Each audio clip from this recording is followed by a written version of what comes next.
በልዑል መውላይ አብደላ ስታዲየም የታየው ድራማዊ ፍጻሜ ሴኔጋል አፍሪካን ዳግም ስታንቀጠቀጥ ሞሮኮ በሐዘን ድቅድቅ ጨለማ ውስጥም ጥሏት አልፈዋል። የአፍሪካ እግር ኳስ በታሪኩ ካያቸው እጅግ አወዛጋቢና አስገራሚ የፍጻሜ ጨዋታዎች መካከል የ26ቱ የራባት ፍጻሜ በቀዳሚነት የሚጠቀስ ሆኖም አልፏል። ታዲያ በዚያ ስታዲየም የታደመው በ10 ሺዎች የሚቆጠረው ደጋፊ የእግር ኳስን ጥበብ ብቻ ሳይሆን ከፍተኛ ውዝግብን፣ የተጫዋቾችን ሜዳ ለቆ መውጣትና እንዲሁም መመለስን፣ አስደንጋጭ ፍጹም የቅጣት ምስተትንም ተመልክቷል። ይህ ድራማዊ ክስተትን እንመለከተዋለን።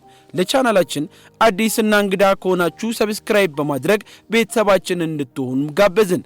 አፍሪካውያን በጉጉት እንቅልፍ የነሳቸው በሞሮኮ አዘጋጅነት የደመቀው የዘንድሮ የአፍሪካ ዋንጫ አዘጋጇን ሞሮኮን እንዲሁም አንበሶቹን ሴኔጋልን አፋጠጠ። ዓለም ጉድ ያለው ጨዋታ እግር ኳሳዊ ክስተትንም አስመለከተ።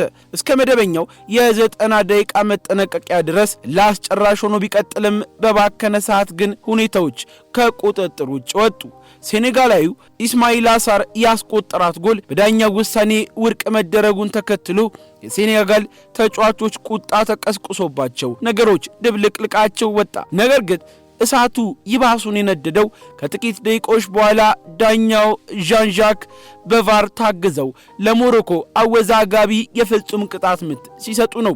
ይህ ውሳኔ በሴኔጋል ተጫዋቾችና በቴክኒክ ክፍሉ ዘንድ ከፍተኛ ተቋሙን አስነሳ። አሰልጣኝ ፓፔቲያውም ተጫዋቾቻቸው ከሜዳ እንዲወጡ በማዘዛቸው ጨዋታው ለደቂቃዎች ተቋርጦም ነበር። ይህ ክስተት ዓለም በአፍሪካ እግር ኳስ እንዲሳለቅ ያደረገው ነገር ግን በተወዳጁ የሴኔጋል ተጫዋች ሰይዶ ማኔ የተመከተና በስታዲየሙ ዳግም ጨዋታው እንዲቀጥል የተደረገበት ክስተትም ነው። በነበረው ድባብ ወደ ሁከት ተቀይሮ የሴኔጋል ደጋፊዎች አጥር በመዝለል ወደ ሜዳ ለመግባት ሲሞክሩ የጸጥታ ኃይሎች በደጋፊዎችና በሜዳው መካከል ከባድ አደጋን ጭምር የፈጠረ የመከላከል ስራን ለመስራትም ተገደዋል። ከረጅም ክርክር በኋላ የሴኔጋል ተጫዋቾች ወደ ሜዳ ተመልሰው ጨዋታው እንዲቀጥል ተደረገ። የሞሮኮ ኮከብ ብራሂም ዲያዝም የፍጹም ቅጣት ምቱን ለመምታት ተዘጋጀ። በዚህ መሃል የሴኔጋሉ ግብ ጠባቂ ኤድዋርድ ሜንዲ ተጫዋቹን ትኩረት ለመበተን የፍጹም ቅጣት ምት መምቻ ቦታ በእግሩ በማበላሸቱ በዳኛው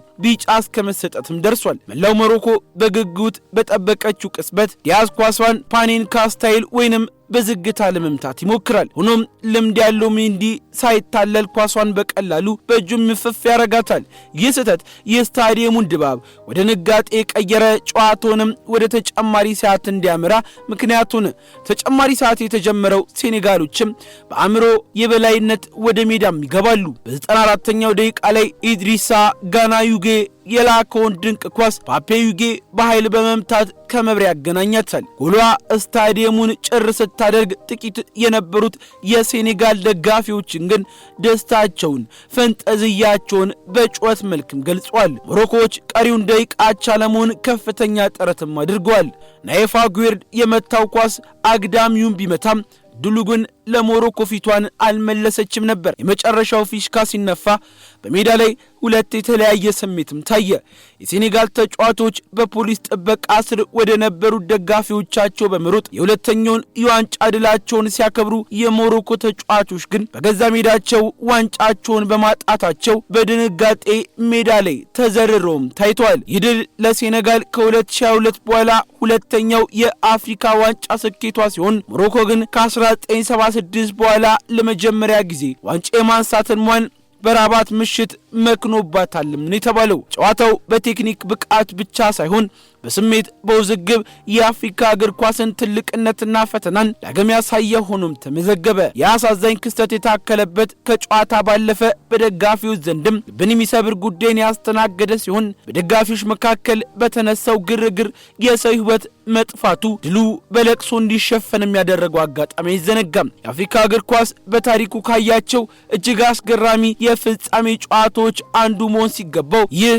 የ26ቱ የራባት ፍጻሜ ግን በስፖርት ስፖርታዊ ጨዋነት መጥፋት በሰይወት መጥፋት ምክንያትም ጥቁር ጠባሳን ጥሎ ያለፈ ሌላኛው ሁነትም ነው። ሴኔጋል ሞሮኮን 1-0 አሸንፋ ለሁለተኛ ጊዜ አሸናፊ ብትሆንም በስታዲየም ውስጥ የተከሰተው ደም አፋሳሽ ግርግር የድል ደስታውን ወደ ለቅሶም ቀይሮታል። ሁኔታው የተቀሰቀሰው በሁለተኛው አጋማሽ ጭማሪ ሰዓት ላይ ዳኛው ለሞሮኮ አወዛጋቢ የፍጹም ቅጣት ምት ከሰጡ በኋላም ሲሆን ሜዳ ላይ በተጫዋቾችና በቴክኒክ ክፍሎች መካከል የተፈጠረው ግጭት በፍጥነት ወደ ደጋፊዎችም ተጋብቷል። በውሳኔ የተቆጡት የሴኔጋል ደጋፊዎችና በውጤቱ የተጨነቁት የሞሮኮ ደጋፊዎችም አጥሮችን በመስበር እርስ በርስ በመጋጨት ከፍተኛ ጉዳትም ተደራርሷል። በዚህ መሃል በስታዲየሙ በደቡብ አቅጣጫ የነበረው የደጋፊዎች መጨናነቅ የግፊ ምክንያት የሰው ሕይወት መጥፋቱ የሕክምና ምንጮችም አረጋግጠዋል። ሁኔታውን ለመቆጣጠር የሞሮኮ ፖሊስ የጸጥታ ኃይሎች አስለቃሽ ጭስን